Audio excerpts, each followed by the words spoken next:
It's different. Yeah, absolutely. Thank goodness it's Friday, Chicago. Hello from a Rockin' Bridges scoreboard, your Northwest Indiana Chicago sports headquarters with a Hall of Fame menu. Tonight, everyone is wondering what the Chicago Bears will do in Chapter 2 and Night 2 of the team's biggest draft of the 21st century. The Bears pick 75th overall tonight in the third round. We've got all of your draft questions covered tonight on a blockbuster NFL draft edition of the voice of the Chicago sports fan, Chicago Sports Podcast, Monsters of the Madhouse. Thank you for joining us, everyone. I'm your man, Brandon Trax Hyatt. I got Brandon next to me, Kyle and Dano, and we're here just bringing it to you. We're going to talk a little bit yesterday about that awesome draft that we had at night one. I thought it was pretty cool. We had 2 picks in the first round. Generally, you don't get that. The last time we had a really good draft like that, there was a couple big names that got dropped. Anybody would like to share a little light on who that was? Gale Sayers and Dick Butkus. Yeah, man. And that worked out great for them. I'm not saying that they're going to have the same illustrious careers, okay? But it was pretty nice to have 2 first-round draft picks. I mean, basically, boys, we got Caleb Williams first overall and then Dunze. What do you guys got to say about those 2 picks? I think it's the best. It's the best picks they could have left the draft with, in my opinion. I mean, you got hopefully your quarterback for the next 10 years, and then his favorite target for the same amount of time. Yeah, I mean, the Bears didn't get cute with this one. They took the best available player first one, and then 9 overall with Caleb Williams and Rome Odunze. I think they won the first round of the 2024 NFL draft, and it only gets better from here. I think we all knew what they were going to do with that first overall pick. Obviously, taking Caleb Williams, the Bears have known that for quite some time. I do believe that no matter what Ryan Post says, I think he did yesterday. But it was the 9th pick that was more important, I think, yesterday. They really couldn't screw it up. They had a lot of options. They obviously have needed edge. They had needed offensive tackle. They had needed wide receiver, and we're all going to be happy with whoever they took as long as it was one of those guys in those positions. Yeah, I mean, it's sounded, and you could see right away. Well, let's take a look at this really quick online. For all those that are wondering, we are talking to YouTube. YouTube, thanks. Shout out for you guys showing up. We got 100 in the chat. It's awesome. We're very excited to have you and to unpack this day draft 2. Right now, what we're going to do is we're going to pull up a couple pictures. This is a picture of us hanging out and cutting loose, our group right there, right? I think you're more interested, not those guys, but these 2 guys. Man, look at that. You've got Caleb Williams and Dunze. They got the claws out. They're already ready. They're already Bears. They're ready to go down. A lot of people said that that Caleb Williams wouldn't be ready for Chicago. I don't think Chicago's ready for Caleb Williams, to be honest with you. And you got them on the flight too. They got the growl. They got the growl going. They got the claws out. They're excited. They're ready to bow down. So and then this is their walk through Hallis for the very first time. How exciting is that, boys, to see those guys walk down the illustrious halls of Hallis Hall? So cool. So yeah, I mean, we got some questions out there. BJ, shout out to BJ. He's out there showing up. Lugo couldn't make it, but he's still in the chat with us. John. Wit's in the house. What up, Wit? Barrelissimo is all the way from like Europe, dude. It's awesome. I love him on here, man. He's got tons of content. Great, very diehard Bear fan. So excited. So Bears will be there this year. Yeah, they'll be there this year. And we actually had Cap on here on the show, and Barrelissimo invited him to go have a frosty cold one, and he accepted. So that's kind of cool. I guess Cap already knew him first by name. Well, not by first name. I don't think Barrelissimo was his. Maybe he did change it to a legal name, Barrelissimo. Who knows? He's calling us Gent, so we did something right. But anyways, yeah. So getting back to everything, he said week 7, but I didn't tell you.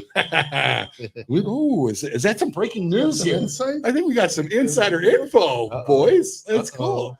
So yeah, I'm really excited. I'm excited, man. You know, you guys know that I'm a diehard USC fan. So I mean, the fact remains is I back up as a left tackle, former left tackle, college level, semi-pro.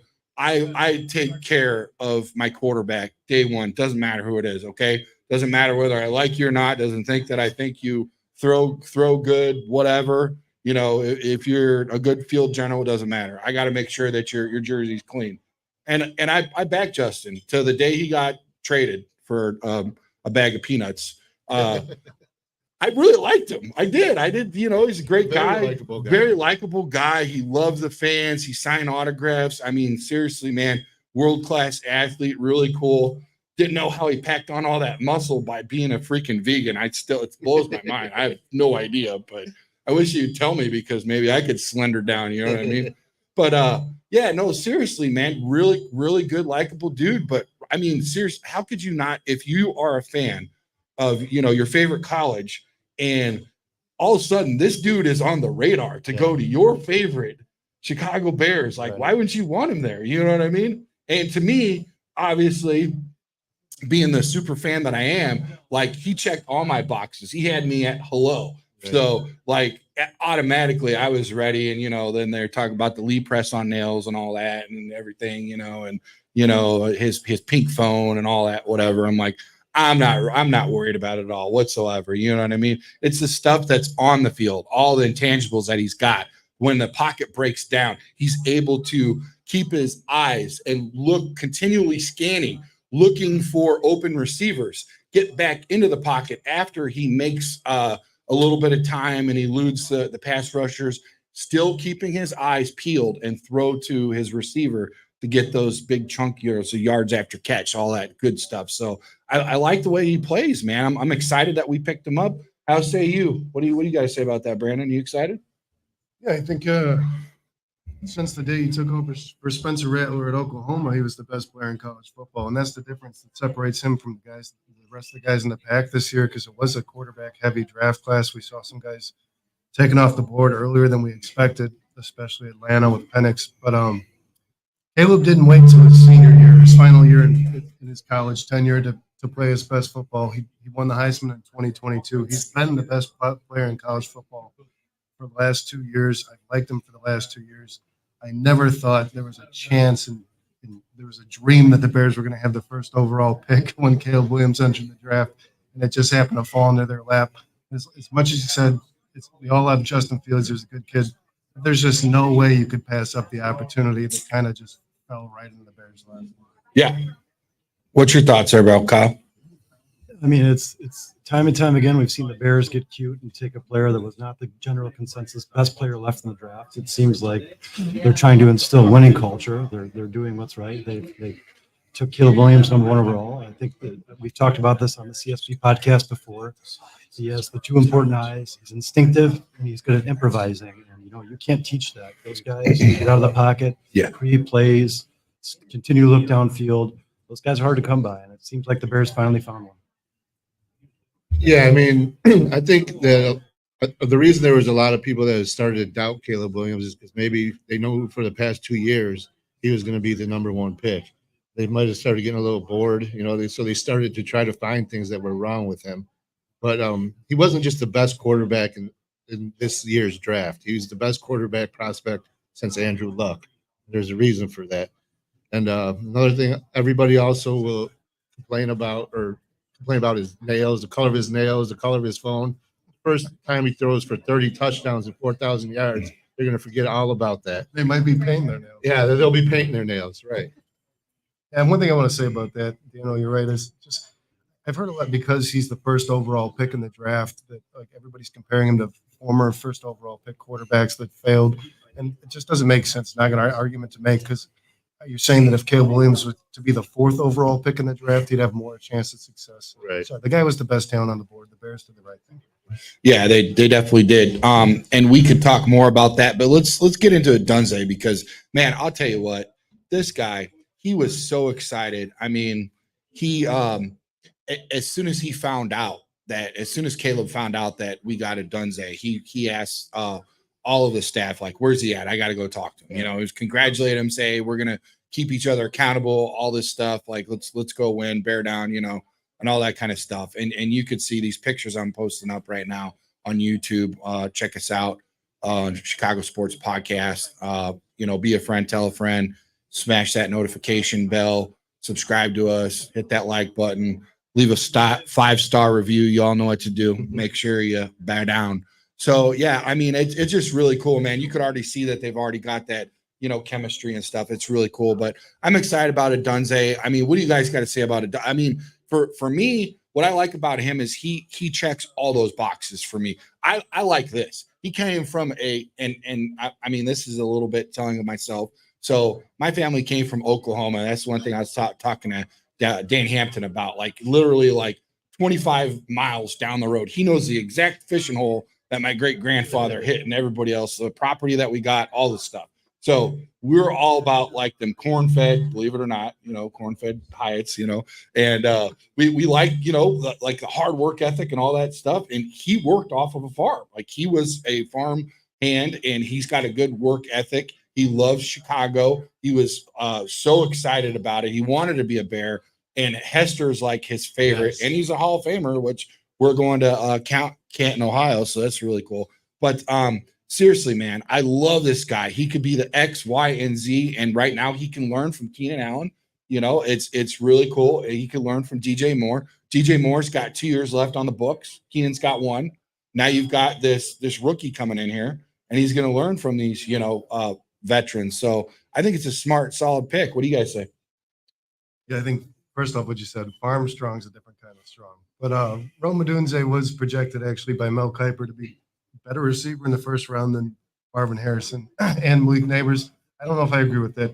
He's a very different skill set from those two guys, but he's something the Bears could utilize because he can beat you over the top and he can beat you in man, which is most important. The Bears got 2 guys that are going to shred you in zone already. And Rome Odunze is going to beat you in man all day. He's going to beat you in press coverage. He's got a good release on press. And he's just a big body receiver. And he's actually pretty comparable to DJ Moore and Keenan Allen, too. So like you said, Brandon, he's going to learn more from those guys. He'll probably get the least amount of targets out of the 3 receivers taking those top 10 picks just because of opportunity. Marvin Harrison's going to be on the field every play. But Rome Odunze is just another player on this Bears team that can play inside. He can play outside. He can play the slot. He can run any route that you need him to. But once again, he can beat you over the top.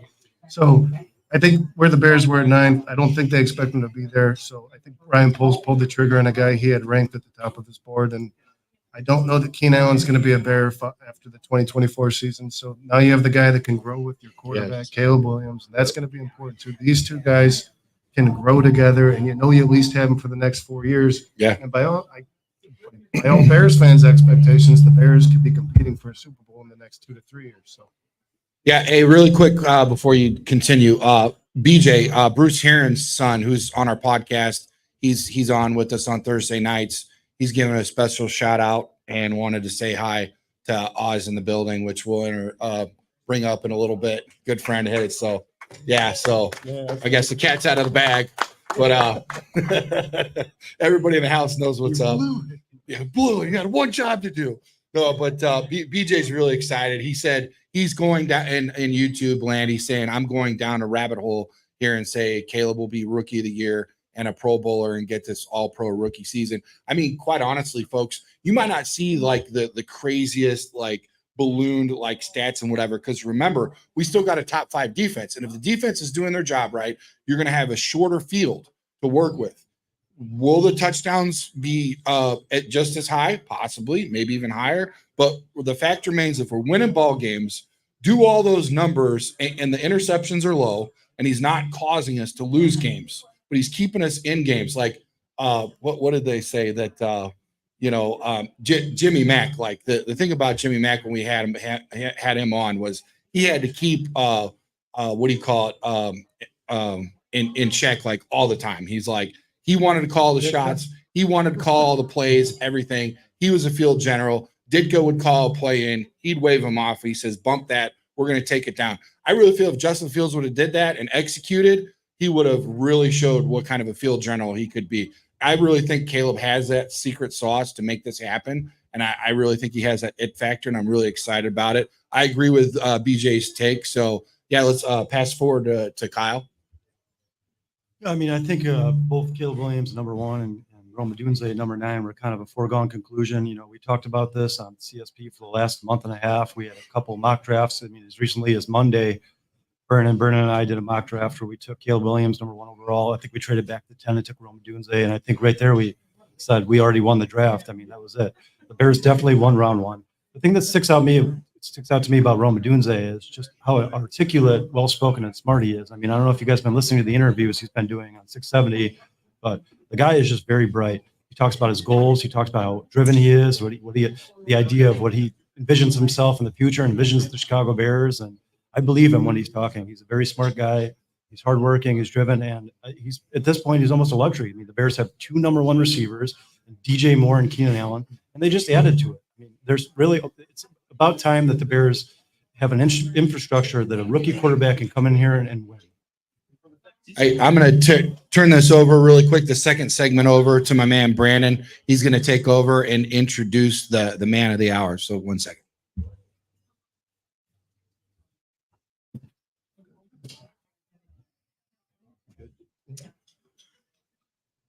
Hey, Bridges Scoreboard. I'm happy to announce, guys, you don't have to suffer through the 3 of us talking about sports moving forward. We are bringing on a very special guest, guys. We are rolling in the Wizard of Oz himself, Bears legend, Jim Osborne. Can we give a round of a hand to Jim Osborne?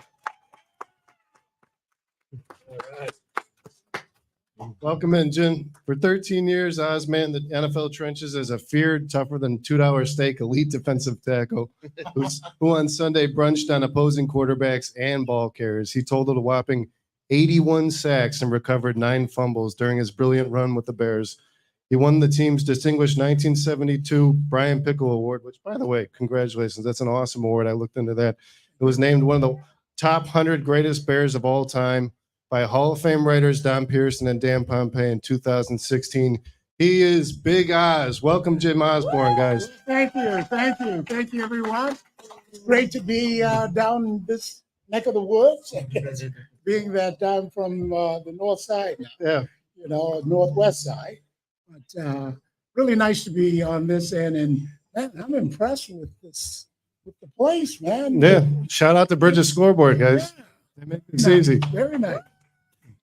So I got a question for you, Jim. Being drafted in the 7th round and having the impactful career that you had, how much value do you give into the mock drafts, the pre-draft rankings, considering a guy like Brock Purdy was Mr. Irrelevant and he's already played in a Super Bowl? Well, the thing is, of course, going back when I came in and being drafted in the 7th round, you have to understand back then we had, I think, 17 rounds. Yeah. So when you're coming in as a 7th round pick, always look at the draft kind of this way. If you are in the 1st round, you're there. The 2nd round, you're pretty much going to be there. 3rd round, we think you should be here, but don't do anything stupid and you'll be here. Okay. 4th round, from the 4th round on, pretty much you come to camp and you basically got to show what you can do. You can't have too many bad days. Yeah. Fighting for a spot.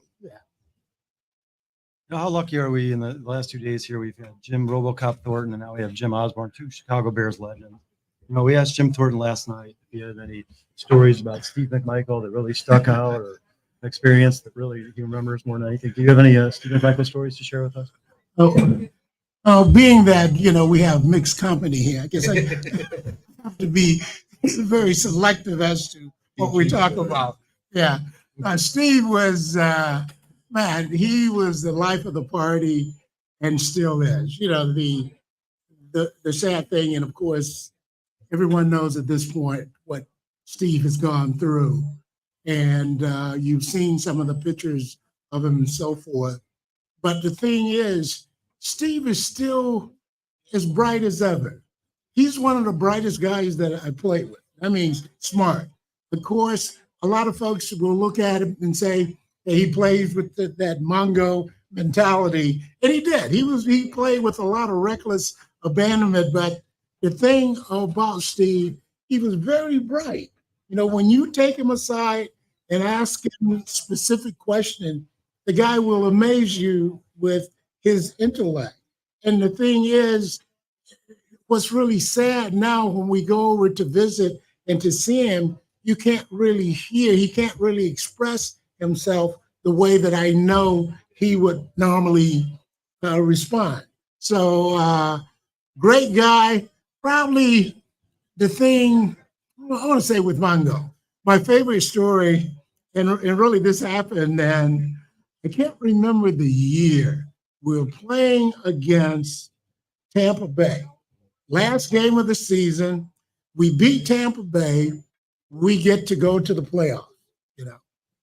And whoever we were going to face then, we had beat them earlier. So we were in the 4-3, and so we ran a stunt, and we were playing against was it? No, it wasn't Washington. It was against Tampa Bay. We were in Tampa, and Doug Williams was the quarterback. We run this stunt, and I break through, and I nail Doug. I mean, I really nail him, take him down. He fumbles the ball. Now, let me back up a little bit, because where the ball was, they were going in to score, and we really needed to stop them from scoring.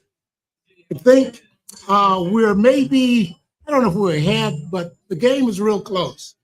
When I hit him and he fumbles the ball, Steve McMichael picks up the ball and he takes this beeline going the other way. So I'm laying on top of Doug Williams. I'm actually holding him down. He's trying to get up. So finally he says, "Okay, Oz, let me up." So I'm thinking by now, Steve is long gone. So I let him up, and being that Doug went to Grambling College and I went to Southern University, which is in the same conference, so I pretty much asked him a question. So, "Hey, man, how's Grambling doing this year?" And he says, "Oh, okay." And he kind of dusts himself off. Then he takes off, okay? So I'm thinking, well, there's no way he can catch Steve. Needless to say, Steve is a lineman. He was a lineman at that point, and he was running like a lineman. So I want to say Doug catches him somewhere around about the 10-yard line or so, tackles him. And at the time, of course, our offense was really struggling. We can't go in to score. If we score, we win the game. But we really gave him a lot of flack for not taking it all the way in. But that will always stand out as one of my favorite plays with Steve. Great story. Oz, you were beloved for your ability to get after the quarterbacks. Were there any pass rushers in this year's draft in particular that you would have liked the Bears to go after with that 9th pick? You could think of off the top of your head? No, because, and really, I like the 9th pick that we made. I think that's really nice, and especially having been with the Bears 13 years and then followed them every year since then. This is the very first time I can recall where we've had 3 legitimate receivers that can get downfield, that can get open and catch the ball. Okay, so I'm excited about that. What I would like to see probably going forward either tonight or tomorrow, well, one, I would love to see another defensive lineman picked up to go with what we have with Sweat, and I think he's done a magnificent job. I think he's really elevated the play of the defensive line. You can really see the difference in what the Bears did, the defensive line did once he came there compared to him prior being there. So if we can get one more to go in there, then I would say, okay, we're really nice, and you can never have too many good offensive linemen. Okay. I just want to remind everybody, guys, we are here at Bridges Scoreboard in Northwest Indiana, Chicago Sports with the Hall of Fame menu and coldest beer in the Chicagoland area. And Jim, I want to show you, Bruce wanted us, Bruce Jr., sorry, I want us to show you a picture of yourself and Bruce Heron. Remember this picture from his birthday? Oh, yeah. Okay, yeah, he wants, so I put that on the screen for everybody to see. Good memories, I can see, based on your reaction. Oh, yeah. Well, his dad and I were roommates for many years with the Bears. And so we really have a great relationship. BJ, I've known Matt since he was at Tadpole, you know, and to see him blossom into the young man that he's become, I'm really pleased and very excited for him and his family. That's good. And I'm glad he's watching and listening today. So after the first round of the draft concluded, the Bears obviously got Caleb Williams with the first round pick and Rome Odunze with the 9th round pick. You sound like you're pretty supportive of both those picks. What grade would you guys? We do all the draft grades. What grade would you give Ryan Poles for his 2 selections in the first round? Well, he definitely has an A, if not an A plus from me. I thought he did an outstanding job. And the thing was, I'm one of the guys, I'm glad that he didn't trade down. Yeah, get cute. To me, that's kind of copping out. That's almost saying, I don't know what to do. Let me trade down and let someone else make a mistake. But I want to say he had his big boy pants on and he made the call, and I thought he did an excellent job. And I'm looking for some great things from there. We have 2 more picks. If we can finish it off with 2 nice picks either tonight, then I'm going to say, hey, I'm really excited about this coming year, and we should be able to hold on. Yeah, I agree. Chef Poles is cooking. You know, Jim, it seems like Ryan Poles is finally starting to put together a really good roster for the Chicago Bears. It's been the first time in a very long time. You know, we know you've seen some ups and downs with the Bears organization since your playing time and even since then. Do you believe that Matt Eberflus is the right guy to lead this team to a championship? Man, that's really putting me on the hot seat right away. Loaded question. We give you the hard hitters. Well, you know, I really like Matt. I just saw him. It was Tuesday. We were there for the Piccolo Award presentation, being that I was one of the early recipients of the award. And so I had a chance to talk to him briefly, but I like him, but we will find out very quickly if he's the guy.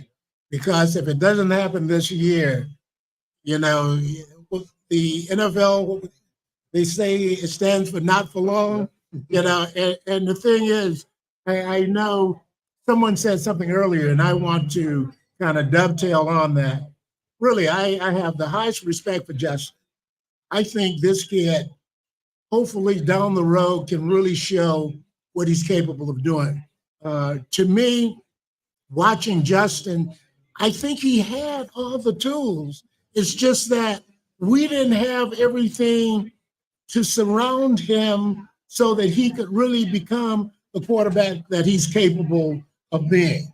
So I think he's a nice young man, really handled himself well with the media, handled himself well off the field and in the locker room. So I have nothing but good things to say about him. I just wish that the Bears would have been in a position to do almost half as much as what they're doing for the guy that's coming in that hasn't played it down. Okay. And that's really not to take a swipe at Kayla, but I do know, I've been around the game long enough. I've seen guys that be very, very successful in college. And there's a transition that each player has to make from college to the NFL. Some guys make it well, some guys don't. Some guys, it takes a little time for them to mature. What we're looking for, and I think what the Bears are kind of banking on right now, and I know Eberflus is banking on this, we need to win now. You know, so if they don't, then there's going to be some casualties. Go ahead. Where else are you going to get Jim Ozzy Osborne breaking down the Bears draft other than Bridges scoreboard, guys? We do want to thank you again, Ozzy. We don't take up too much of your time. I know you're going to be signing some autographs here and taking some photos after this. Once again, we want to thank you for giving us your time. Bridges, can we give Ozzy Osborne or Jim Ozzy Osborne a round of applause? Yeah, very much. And guys, he will be sticking around to shake hands and say hello to everybody too. Thanks. Thanks, guys.